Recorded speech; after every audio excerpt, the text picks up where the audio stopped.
Okay, well, I've arrived in Florida, and the door was closed on Texas, even in my own church. The only buddy I ever had, the only fellowship I ever had was with the pastor after all was said and done, and he still supported me while I was in Florida. So the next church to go to, Greater Grace Church. After meeting Jimmie and then he moved to Florida, he joined the Greater Grace Church in St. Petersburg and made arrangements to have my belongings sent to one of their halfway houses on 67th Avenue where I could stay for a while. Daniel met me at the bus stop and took me there. His welcome was warm until we started talking theology. He was testing me out. He didn't like my focus on teaching the Bible in the order that it was written. Evidently he had spoken to Jimmie, who did the same way. I said that the advantage to instruction verse by verse, chapter by chapter, book by book, was that you didn't have to depend upon someone else to do your own thinking for you. He favored emotional motivation and topical teaching. I observed to myself that kept the teacher in control of the student, which seemed to be an issue with him. Daniel, it turned out, was house mother of my residence. When I arrived, I was greeted by a woman at the door who was also house mother. I recognized there was trouble in paradise had already begun. She brought me over to a small storage room in the front of the tiny house. It was completely filled with junk and totally filthy. This room was my living quarters for $75 a week for I don't know how long. It was hot and stuffy and had a pungent, moldy odor. I noticed around the house there were all kinds of other places, a room with 4 bunks in it, several other rooms that were meant for people who would stay there, but that wasn't meant for me. I got the closet.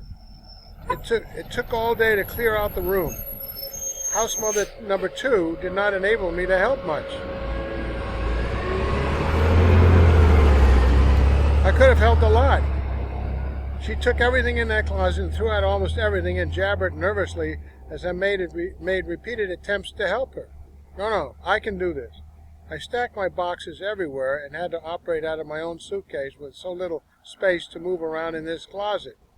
The furniture was fragile, and the daybed only supported half my body. The smell of dust and mold was something I never got used to. From the first day on, I had a serious congestion until the day I moved out. Turned out to be mold. House mom number 2 said she had some kind of mental disorder and was supposed to be on medication. She was largely a night person because she said she had difficulty dealing with people. I could see that. She often had fits of temper and irrationality which took you by surprise. She hid the few dishes that I took out to use. They were my dishes, insisting I use what she wanted me to use. She was constantly hiding my dishes and food, so I couldn't find anything. I always had to ask her permission to use anything that wasn't mine, and even that was. Sometimes even what was mine. I had to fight for shelf space in the kitchen to store the food that I ate. I wasn't allowed to use the dishwasher. That was her domain, nor the phone without special permission. My few dishes were never washed on time by her when it came time for my meals, so I ignored her edicts about the dishwasher and ran to wash it myself in order to get clean dishes to eat my meals in. Daniel, house mom number 1, threatened to kick me out if I used the dishwasher one more time. What an offense. There were several others living there also. Robert and a young lady who was recovering from some kind of emotional trauma, and a young man who lived out back in the converted tool shed. He was a Greater Grace proselyte, aspiring to Greater Grace Bible College. He kept bringing up what he was being indoctrinated with, similar to Daniel, and habitually reared up like an angry stallion if he sniffed doctrine coming from my lips in response. Daniel advised me that unless you were an official GG ordained pastor, you couldn't instruct anyone in Bible doctrine. Robert was a Jehovah's Witness hybrid fanatic that came from a physically abusive family. He would challenge me to theological debates all the time and end up screaming at me violently when I quietly tried to present my case from Scripture. He was sure I was going to hell because I believed, as the Bible said, that you are saved by grace through faith in Jesus and that alone, not by doing any works. So, no matter how many times I presented Bible passages to Robert that supported my points, he'd end up in irrational fits of anger and condemn me to hell with a string of profanity that would embrace a sailor. Then, several hours later, he'd come up and apologize for his behavior. I wondered if he applied his own theology to himself. Nevertheless, we bonded rapidly. When I took him to one of my swimming workouts at the Walter Fuller pool nearby, he was so impressed with the number of laps I swam and the speed that I swam them in that I became an instant hero. Said he had no heroes in his life, only abuse, mental and physical. So anyone who paid a little warm attention with this young man would receive a similar response in return until you talked about the Bible. But he could not accept the idea that he could go to heaven as a result of a free gift from God without having to do anything to earn it, just trust in his Son to make that free provision for him. Sad to say, he seemed to be considering what I was showing him a bit more every day, but my stay in this house would be cut short. Make progress, and the devil takes it away. House mom number 2 was likewise convinced I would end up in hell because of my theological views. She was very charismatic and convinced that she had special gifts from God that no one else had. Her idea of the gospel was way off. If you were a sinner, you weren't saved. So you had to stop sinning if you wanted to go to heaven. Any time you sinned, you proved you were going to hell. Whenever she approached me with her point of view, my responses from the Bible would enrage her also. Her self-appointed special holiness would quickly turn to enraged outbursts of unbelievable profanity. She and Robert seemed to come from the same seminary. Ironically, her husband believed just like I did, but he would sit quietly by and not participate in any discussions. I think her mental illness had a lot to do with it. He and his wife ran the street ministry for the Greater Grace Church. I was always curious as to how Daniel and this husband and wife team fit into the church organization. It advertised saved by grace through faith alone, but no one I had met, except Senior Pastor Kelley, actually clearly professed and defended this. The only one in the house who seemed to reflect some sanity was the young lady across from me in the house, who quietly listened to what I had to say, but would not respond very much. She was an emotionally wounded bird of paradise and needed to be treated gently but firmly with the truth before I moved out of her life. Daniel finally decided in anger to give me 30 days to leave because I was disturbing everyone in the house with my testimony from the Bible. It was ironic, but the pastor of Greater Grace always sided with me when Daniel would bring up my theology and my behavior to him. Daniel often attacked me personally and then go to pastor for confirmation of his actions.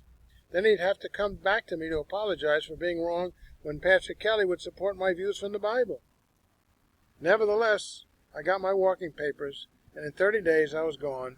I moved out to Colonial Oaks Apartments in Kenneth City, where I still reside today at that time, until another Daniel comes along and evicts me again. Colonial Oaks Apartments. I moved into these apartments using the Victory Church van, so I was immediately pegged as a dangerous fanatic, especially in light of a recent jail escape of some religious inmates who held Bible studies in order to steal from people. I was accused of being one of them.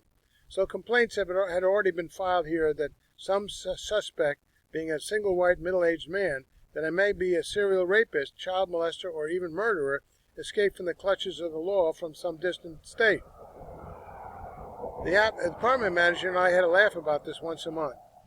Glad she was rational. One time I was getting my mail at the same time as another man. He kept looking at me through the corner of his eye. We both finished at the same time and walked toward the stairway. He was several steps ahead and stopped in the middle of the 4th stair and put his back up against the wall and looked at me with bugged-out eyes. He backed slowly down the stairs toward me, so I backed down the stairs also to give him room.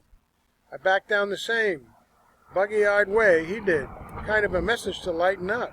He got frightened at my comedy and ran back up the stairs saying some kind of profanity in his native language. I think he was from somewhere in Eastern Europe or something. Every time I take a dip in the apartment pool, there's usually a hush around the deck when I arrive. Sometimes people even left the pool. So my days are always numbered wherever I go, except in heaven. I attended Greater Grace several times and found the services out of control, emotionally bent, not dependent enough on what the Bible said. Pastor Kelley's sermons are informative, but not consistently verse by verse. So even a trained theologian would find them hard to follow week by week. There were all kinds of pastors running around there, and they all confided in me that I would have to start Bible training all over again in their school.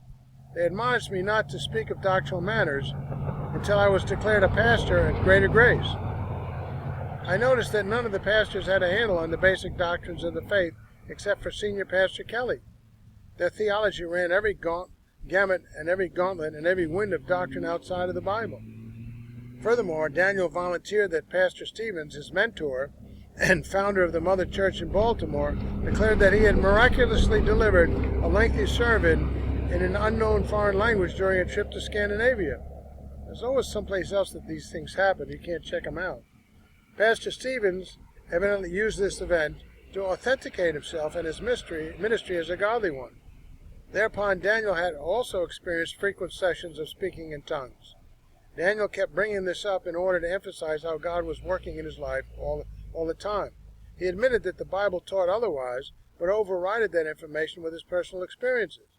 I asked him how he felt his personal experiences could supersede what God had said in the Bible.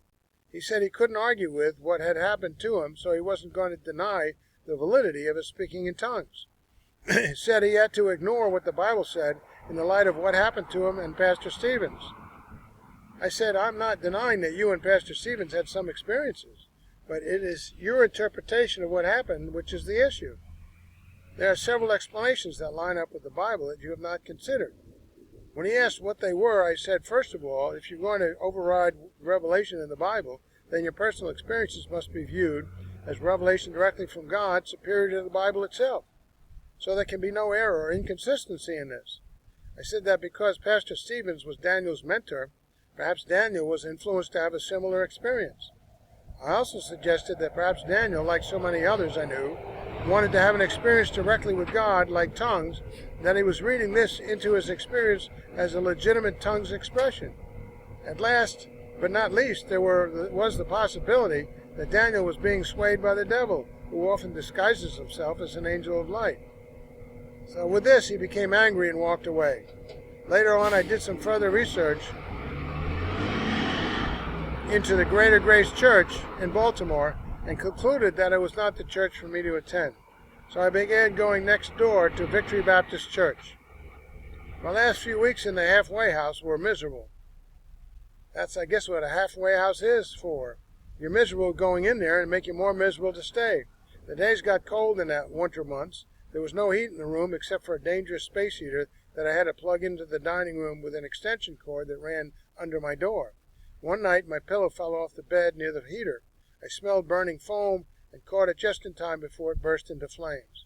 The mold in the room caused me to have chronic congestion, so the last few nights I moved everywhere with my blanket and pillow to find a place I could sleep. Time to move out and move on. I had been attending the next door at Victory Baptist Church after my few experiences at Greater Grace. They took a liking to me and gave me a van to use so long as I was at their beck and call to taxi seniors to and fro. It was a good arrangement until they started calling me later in the evening when I needed to be resting. I used the van the last few weeks to sleep in until my new apartment was ready to move into. I never had to sleep in a vehicle before, and my tall frame made it very uncomfortable.